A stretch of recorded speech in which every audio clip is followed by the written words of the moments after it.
The same rule of thumb that 2K promoted for 2K21 current gen is the same rule of thumb that'll get you demolished on next gen.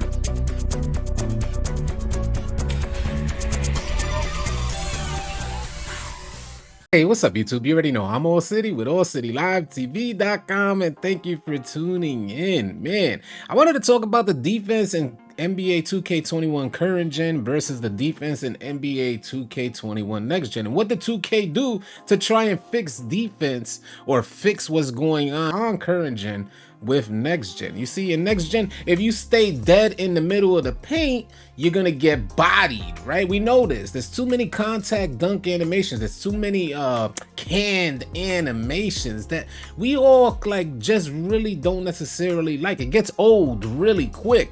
But I've noticed since going back to 2K21 on current gen that there's a reason why they did that. Let's see if we can see some gameplay here, because I'm pretty sure wherever you look on whatever court, there's going to be a center dead in the middle of the paint. Let's see. This guy is pretty good. Normally, a good center, in my opinion, normally a good center is going to help on those screens, at least hedge over to prevent the three-point shot from happening on a screen. So they try to hedge over. Look at this center runs dead in the middle of the paint. Look at him just standing there dead in he comes up, though. He comes up to help the dude in the yellow in the background there. And that to me encourages good defense. You know, there's a lot of rotations happening, but man, the rotations have stopped. It's just like, man, if there's not a shooter out there, which there should be, you know, if you're going out there without two shooters in NBA 2K21 for current gen, you're probably going to put yourself at a disadvantage and further encourage a center to just camp in the middle of the paint. This dude in the yellow is already dead in the middle of the paint. I don't know who he is, but on both ends of the floor, you're going to see centers just sitting dead in the middle of the paint. Now, personally, I'm not knocking you guys. This is 2K's fault for encouraging bad defense. I can't look at the guy in the yellow just sitting there. He's just sitting in the middle of the paint. Like, I can't make a player like and take ownership for my defensive play by sitting in one position and not helping out at all on defense. This is why I created this glass cleaning finisher build with a 90 speed. It's because I wanted to be able to help hedge over, even pick up if necessary on a shooter at the 3-point line. And if you run against like our normal team, a center is not going, we're going to exploit that all day. We're going to set a screen at the top and we're going to shoot them threes up till that center steps forward. And that's what you want to do out there. You want to get the center to step out of that paint, play some defense, move your player. Imagine sitting in the paint and not even having to touch your controller and just hitting triangle, one button on defense. For that, just make defense one button. You shouldn't even be able to move your controller. But that's what 2K encourage you guys to do. Sit in the middle of the paint until you come up against a good team that's able to knock down threes, and then your just win percentage plummets.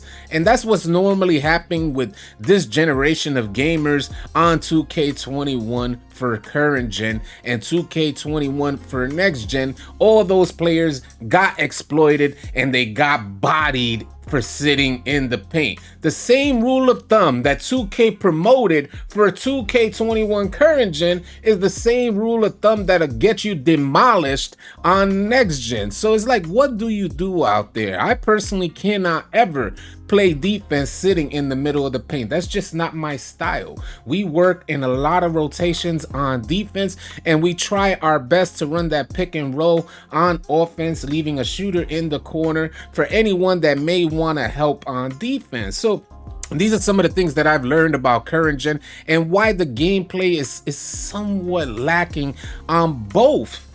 For current gen and for next gen, the gameplay is lacking because defense was not ever made a priority, which I can't understand. Defense is half the game of basketball, if not more. Let me know if you guys agree with that statement. I believe defense is half the game, if not more, about basketball. And it's just like, man, how do you not put in at least the same amount of effort into defense that you would into offense? It's not to say that 2K did a really good job with putting effort toward the offense either, because on next gen, you got a bunch of canned animations. In my opinion, on next gen, you got a bunch of canned animations that don't make the game of basketball feel realistic enough. It seems like you're losing control of your player more and more. At least that's what I experienced on next gen. So I deleted it, and I deleted it on live stream, and I haven't downloaded it back since deleting it on live stream a few weeks ago. I've been playing a lot of Warzone and a lot of current gen, and I've been having way more fun. The defensive mechanics are more you understand them more on current gen. The movement is more fluid. You feel like you're in control of your player. There's not nearly as many canned animations. This is why it feels like you're in a lot more control on defense.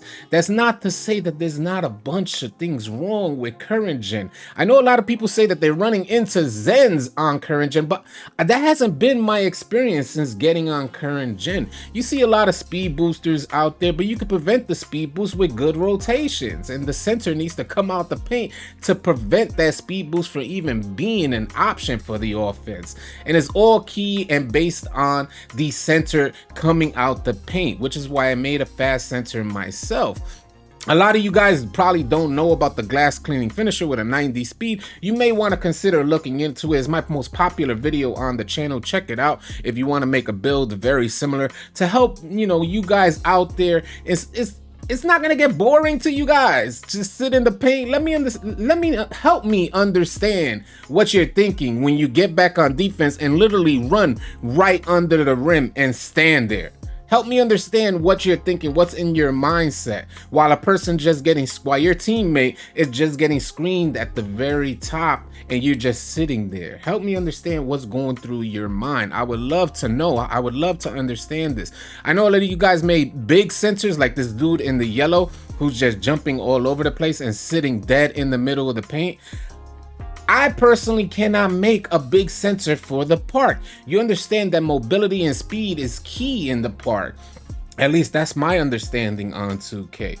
And I could still out-rebound a big center like this. He can't maneuver. He doesn't have nearly as much mobility for a current gen. So, I personally wouldn't make that center, but I understand if you're a bigger center, how 2K limits those bigger centers. So it's probably more ideal for you to just sit in the middle of the paint.